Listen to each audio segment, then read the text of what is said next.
Hey, what's going on, everybody? Welcome back to another episode of Baseball Adjacent. This is our ALCS preview. We have 4 teams left in baseball. One of them has got to win the World Series, and today we are talking about the American League. That is the Seattle Mariners versus the Toronto Blue Jays, our friends north of the border versus a team that's like 200 miles more north than they are, but still in the United States. Figures to be a very interesting matchup. We're going to break it all down for you here. So, subscribe, all that stuff. I'm Taco Josh. That right there is America's pitching coach, Justin Arth. And, Justin, how are we feeling about the American League Championship Series? Yeah, the Toronto Blue Jays, if you guys go back to the last podcast we talked about, the Blue Jays kind of blew me out of the water here. They blew everybody out of the water with their offensive production last series and made me finally get a pick wrong in terms of my pick 'em. So, Blue Jays are firing on all cylinders. The Seattle Mariners squeaked through. And both of these teams have kind of had long playoff droughts. They haven't had playoff success really in the last 20, 25 years of their history. The Mariners obviously have never even been to a World Series. So this is a chance to rewrite history for both of these franchises, and it's new blood in the American League. So it feels good if you're an American League fan to see, or even just a baseball fan in general, to see these two teams, new blood, fresh blood, playing for the ALCS to go get that AL pennant and represent the American League in the World Series. Yeah, so I think we're guaranteed now a World Series matchup that's never happened before, which is kind of cool. No matter what combination of these 4 teams pops out. So I don't think this is the 4 teams we would have picked at the beginning of the season to be in this position, but baseball is baseball, and it's a weird thing that's transpired, especially I guess in the American League with these 2 teams. Yeah, let's start with Toronto.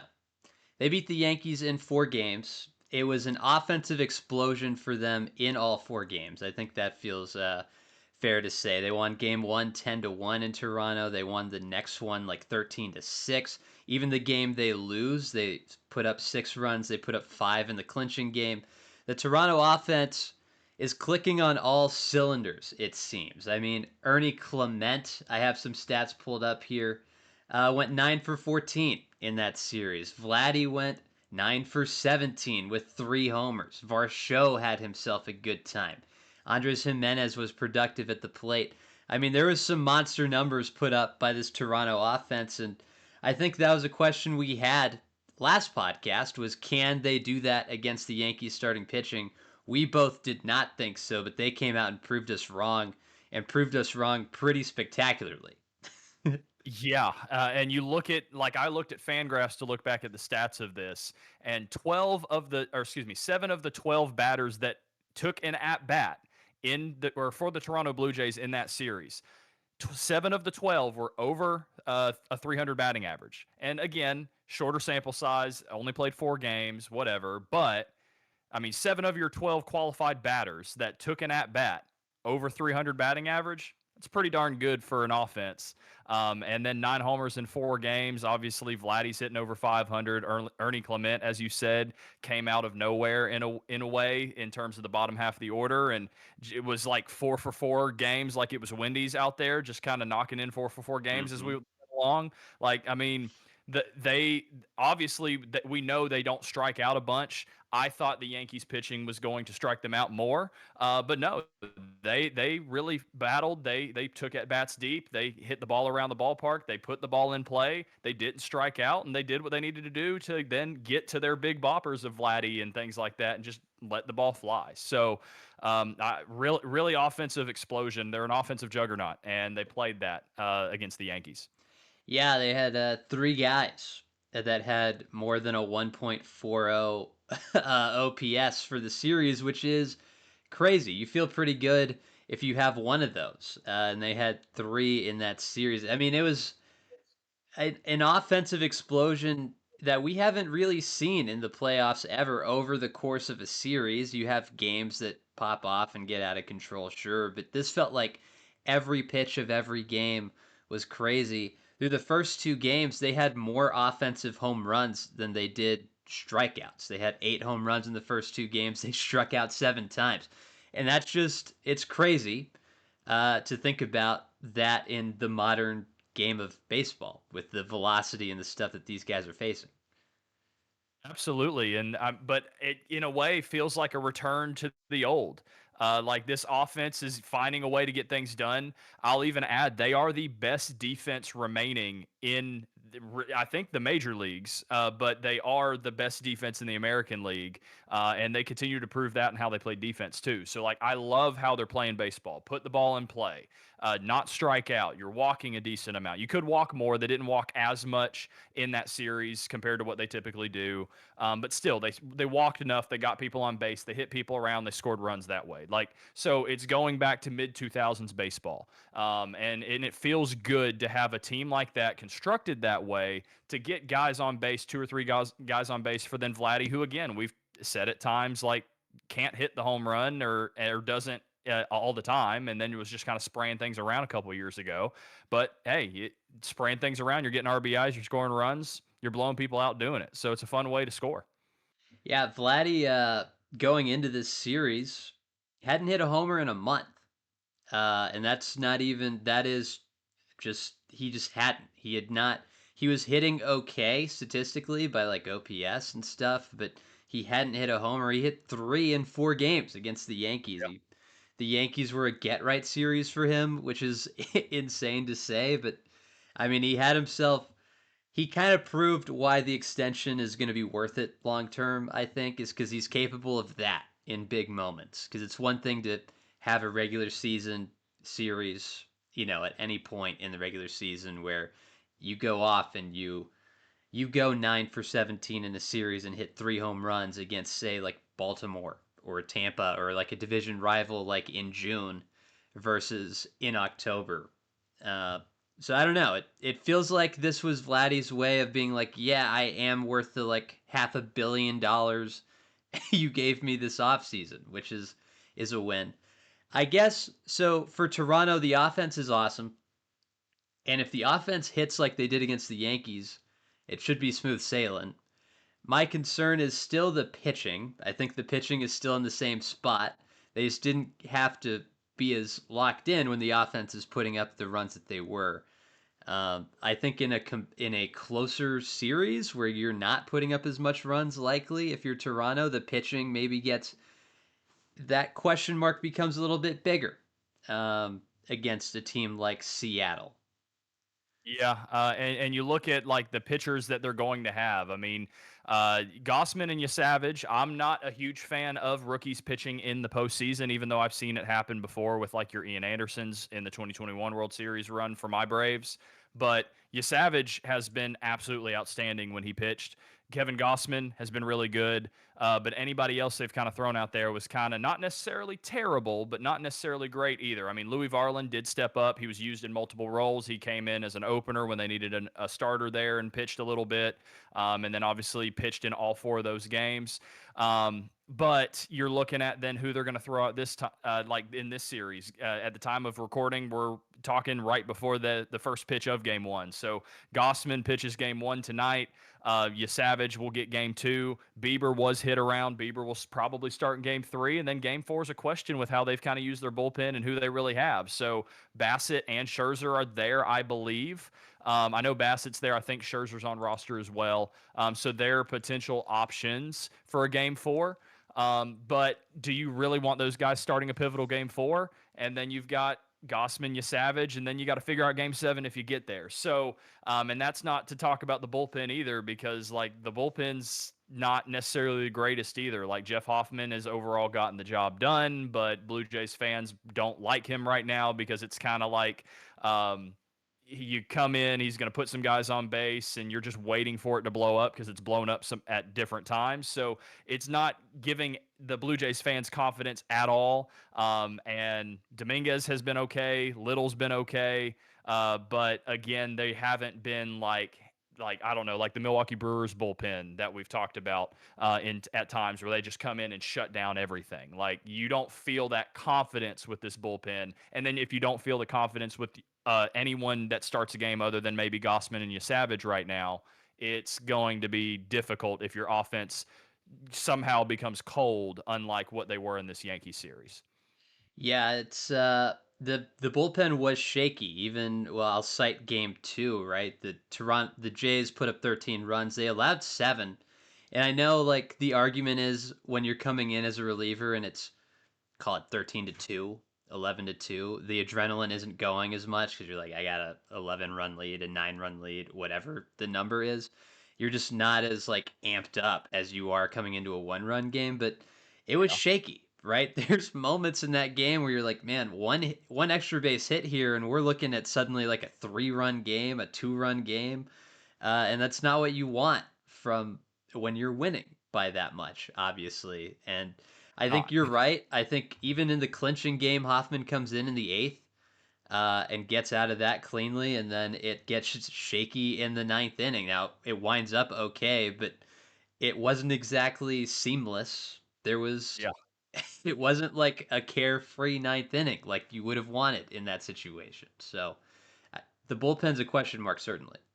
Yeah, it definitely is. And again, the starting pitching may not be as much of a question mark. Like I will say with you, Savage, I think what really helps for someone like him going in game two more than likely is the fact that that splitter right now is like the best pitch anyone's throwing in baseball. That thing's got some really late break. It's striking guys out. I mean, he's got it, despite pitching 5 and a third innings or 5 and 2/3 innings in the postseason. He's got an 18.5 K per nine, or at least that's what it would have been with the one start that he had. So I mean, Gossman is going to be fine. We know what Gossman's going to give you in the postseason. He is that team's ace right now. And then Trey Savage, if he can continue to pitch like that, that's at least giving you two guys you can be at least fairly confident in. And then you got to hope your offense pieces things together in those other games. It's like, hey, like we got two guys that are going, and then offense, you got to win us two other games with Yeah. everybody else going. Yeah, it'll be interesting. I guess you hate to talk about injuries, but there is one significant one for Toronto that we do need to talk about, and that is Bo Bichette has been Now left there. off the ALCS roster. There's a video circulating, and it'll be on the screen right now. Uh, he was running bases, it looked like, trying to get back, and it looked like he re-aggravated that leg injury, which is tough. But they just won without him, so it's not like they can't. But Yeah. that is a pretty significant blow to not have your starting shortstop in a championship series. Yeah, it is from an offensive standpoint, but I don't think it hurts him defensively at all because Bo Bichette has been, and this isn't to slight Bo Bichette at all. He's been one of the worst defensive shortstops in baseball this season, and you've replaced him now for Jimenez, who's out there now. So, who's obviously one of the best defensive guys, and typically you don't get any offense out of Jimenez, but he's hit in this last series. So it's one of those things that it's like, okay, the defensive shortstop, I see it all the time with my Atlanta Braves. Like, if you don't get offense out of them, sometimes that's actually maybe the way to go to win you games because defense can still win you a playoff series if a team does put the ball in play a lot, and if you're not making errors, you're getting guys out of innings when pitchers get into jams and things like that. So I don't think it's as big of a concern that Bo Bichette's out because, again, we've already seen them win a playoff series without it. But it does hurt to not have that potential bat in the lineup, especially when you have someone like George Springer that hasn't really got anything going yet, like the one person on that offense that hasn't really been able to get anything going yet. So Alejandro Kirk's again been okay, but you would like to see him perform a little better too. But again, George Springer's really the only one that's had 20 at bats, and it was what I think an under 150 batting average or something like that. So, and he's your leadoff guy too. Yeah, we'll see how it plays out on the field. Certainly. Let's move out west to our friends, the Seattle Mariners, who have just won a marathon game a couple nights ago to get in a deciding game five. It was a 15 inning banger against the Tigers. Where were you when Humpy the Salmon saved Seattle's season? Uh, where do you want to start here? So, well, I'll start with this because we're already on injury news. Brian Wu, it was not on the ALDS roster, is now on the ALCS roster. What does that look like? I don't think we know for sure. I imagine he's starting in some capacity, but is he going to give you 6 innings? I find that hard to believe. Likely, you're looking at shorter outings, which taxes the bullpen maybe a little bit more, but it is certainly a boost because they've just burned a lot of pitchers in that Yep. game five to get to this point. So I guess let's start there. What do you think we're getting out of Brian Wu? Back from injury, no real rehab. I mean, he's rehabbed a little bit, but no like minor league rehab start because we're in the playoffs right now.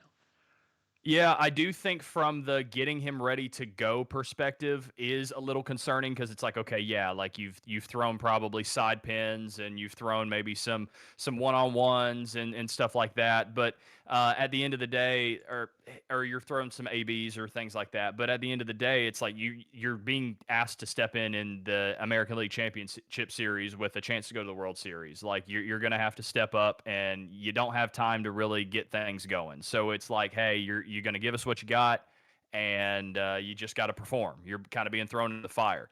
Now, with how Brian Wu's pitched this season, I would lean on the side of this is huge for that rotation. I mean, George Kirby was already really good in this series. Logan Gilbert really stepped it up and went back to being what I thought Logan Gilbert was. So adding Brian Wu back to that rotation would be great. I mean, Castillo's pitched a lot already, but Castillo was really good. And then Bryce Miller's getting game one, and he kind of got hit around a little bit towards the end. I think a lot, I mean, when he exited the game, he left guys on, and that's what kind of ballooned everything. But he still had a pretty good start before that.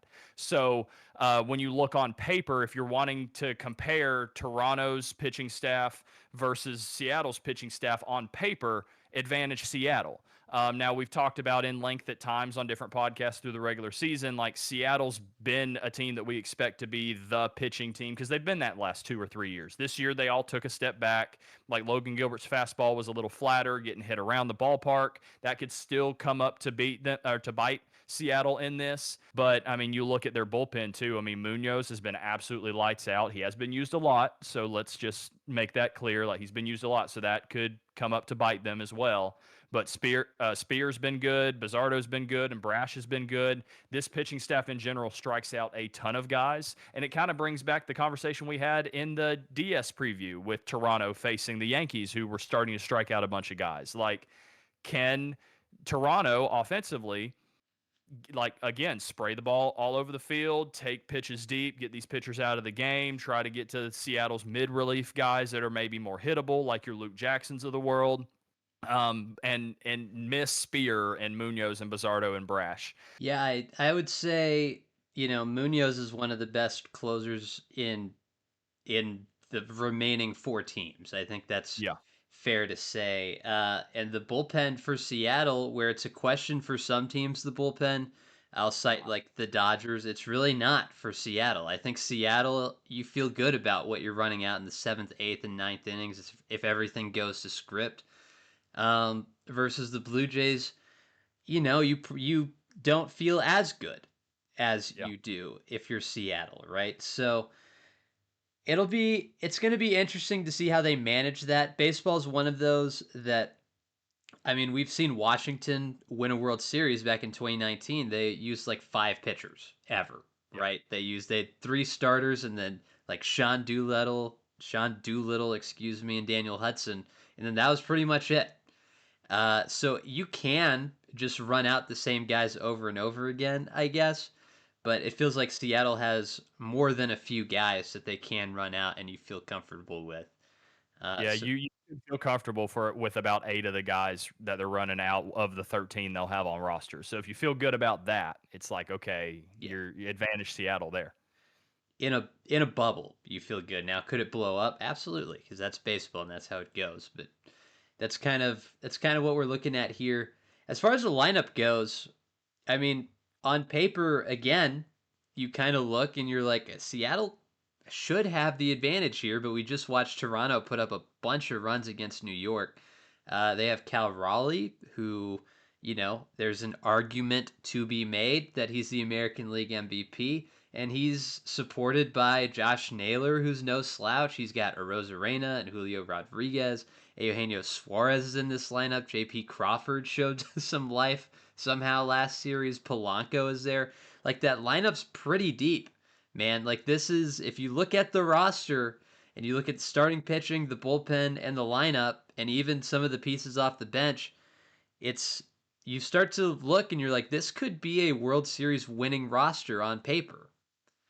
Yeah, I mean, you look on paper and it's like this team, I would say, is better than Toronto's, offensively and defensively and pitching. But I will just be the negative Nancy, I guess, in saying that Cal Raleigh has been the only really good offensive player in this last series. Josh Naylor was okay. J.P. Crawford had moments. But Julio Rodriguez and Randy Rosarina, they've got a 174 batting average. They haven't really shown up yet. Eugenio Suarez, who you traded for at the deadline, 095 batting average. He hasn't gotten it going yet. And Polanco had that one amazing game that was the Polanco game. But outside of that, 182 batting average. So you need those other guys to really get this thing going to give that lineup depth. Again, they're names, they're guys on paper that we would say would be a really good offense. I've even said it myself because in the past, this was my American League pick. So with that being said, they need these guys to have a better series than what they had last time out. And I mean, they look like they could be beatable if their offense does not show up. But again, what Kevin Seitzer, what Martinez has done with this Mariners organization, or Edgar Martinez, let me correct that. What they've been able to do with this offense has revolutionized the offense, and I would expect that this offense would show up more so, especially when you're maybe seeing pitchers that again are good, but maybe the lesser amount of pitcher that you might would be able to see in this type of championship series. Like again, there's no slouches over there in Toronto, but they are kind of like fighting to glue this thing together outside of two starting pitchers. So like you're gonna see guys that you can maybe get some runs on, and if they get things going, they could be kind of like Toronto too. This could just be offense after like just an offensive juggernaut going against another offensive juggernaut, and then it can Seattle's pitching actually then stop that offensive juggernaut on the Toronto side to then win the series. So I think this series has a chance of being like really fun to watch if both of these offenses get this thing going. Yeah, this has potential to be like a 6 game banger. Um, Yeah. and I think that's good for baseball. I think the fact that Toronto and Seattle are the two teams, I mean, Toronto's one of the biggest markets in sports. It's not an American market, but with Toronto, you get basically all of Canada rooting Yep. on that team, and Seattle's kind of got the West. There's a big bubble out there. We talk about the Braves having country. The Mariners kind of have country up in the Northwest just on their own. Uh, I know you look at Japanese fans, but that was the original Japanese team. So yeah. you got Japan or parts of it still. Yeah, so I don't know. I'm kind of excited for this. I guess to wind this down, give me a prediction here, and then give me your ALCS MVP. We'll do it that way. Okay. Okay. So, what I have in my notes, I think I'm going to go against now because I'm going to double down on what my original pick was. I was drinking the Toronto Kool Aid, and I still think drinking the Toronto Kool Aid might be the right place to go. But I'm going to go on a limb here, and I'm going to say Seattle wins in 7 games, and Seattle only wins in 7 games because the pitching is going to be more consistent in shutting down the offense for Toronto. Not saying they're going to like go out and zero blank them out through games or whatever. Like I still think they're going to get offense, but I think Toronto in terms of, or excuse me, I think Seattle in terms of their bullpen. And the starters that they're going to be running out are slightly better than Toronto and in terms of what they're throwing out pitching wise. And then Toronto's offense again amazing, but I think Seattle's pitching does just enough to win in 7. And my ALCS MVP, you know what? I'm going to go on a limb and I'm going to say Eugenio Suarez hits a couple home Mm, runs and makes that trade deadline piece make feel really good. So Eugenio Suarez, Cal Raleigh would be my not dark horse, but that's low hanging fruit. yeah, But Cal Raleigh could also be that as well. yeah. I'll tell you what. I'm gonna go Toronto in 6. I think the offense has been really good all year. I think what we saw last series is more than just a flash in the pan. I think you would feel that way if, say, cover your ears, Cleveland fans. But like, if the Guardians had done that, you've been like, wow, that was a crazy 4 games. Now they're going to come back to reality. This, for a lot of the year for Toronto, has kind of been the reality of they're just putting up runs. And so the fact that they showed that they were able to do that against the Yankees, who, again, on paper, that pitching is pretty good that they just did that against. That's promising to me. So I'm gonna go Toronto in 6.